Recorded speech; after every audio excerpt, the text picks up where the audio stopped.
Remarquons que le véritable ascendant d'Israël était basé sur la vision. Il fut rappelé par Dieu à devenir un peuple qui prévaudrait sur tous les peuples de la terre, placé au milieu des nations, comme le vase du gouvernement spirituel. Le Seigneur avait promis que nulle nation n'aurait la prééminence sur eux. Sa pensée à leur égard, c'était qu'ils soient la tête et non la queue, Deutéronome 28, 13.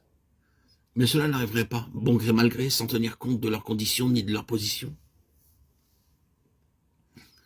C'est quand ils avaient corporativement et clairement devant eux la vision. Comme un seul peuple dominé, maîtrisé, uni par la vision, c'est alors qu'ils étaient la tête et non la queue. C'est alors qu'ils avaient de l'ascendant. C'est ce que nous trouvons également chez les prophètes.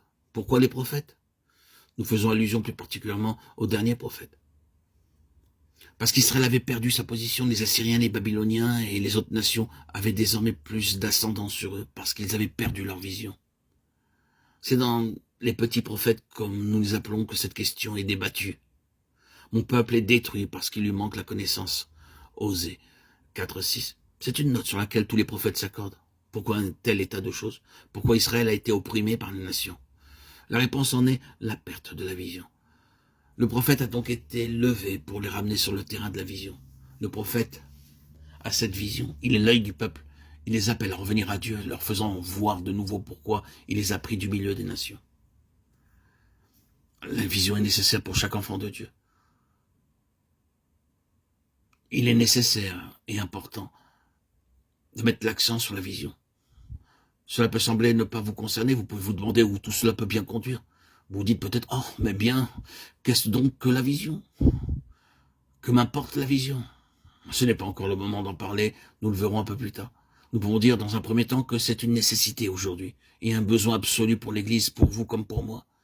Et permettez-moi de dire sans plus tarder que c'est tout d'abord une question corporative.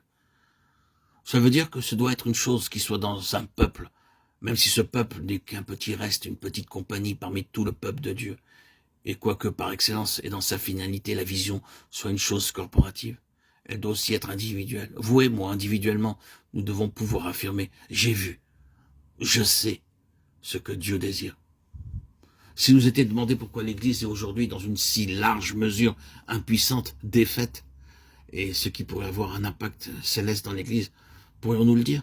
N'est-ce pas présomptueux de pouvoir déclarer que nous pouvons l'affirmer? Les prophètes savaient, et souvenons-nous que les prophètes, qu'ils soient de l'Ancien Testament ou du Nouveau Testament, ne sont pas une catégorie particulière de personnes, ce n'est pas un corps constitué à part, ayant une responsabilité officielle. Ce sont véritablement les yeux du corps. Ils étaient selon la pensée de Dieu, le peuple que Dieu voulait. Vous n'ignorez pas ce principe. Nous le voyons par exemple en ce qui concerne le grand prêtre. Dieu considérait que cet unique grand prêtre, c'était Israël. Et il agissait à l'égard d'Israël, sur la base de la condition spirituelle du grand prêtre, qu'il soit sur une bonne ou sur une mauvaise base. Si le grand prêtre était dans une mauvaise position, il me fit voir Josué, le souverain sacrificateur, couvert de vêtements sales. Zacharie 3, 1, 5. C'était aussi l'état spirituel d'Israël. Dieu traitait Israël comme s'il s'agissait à l'égard d'un seul et même homme.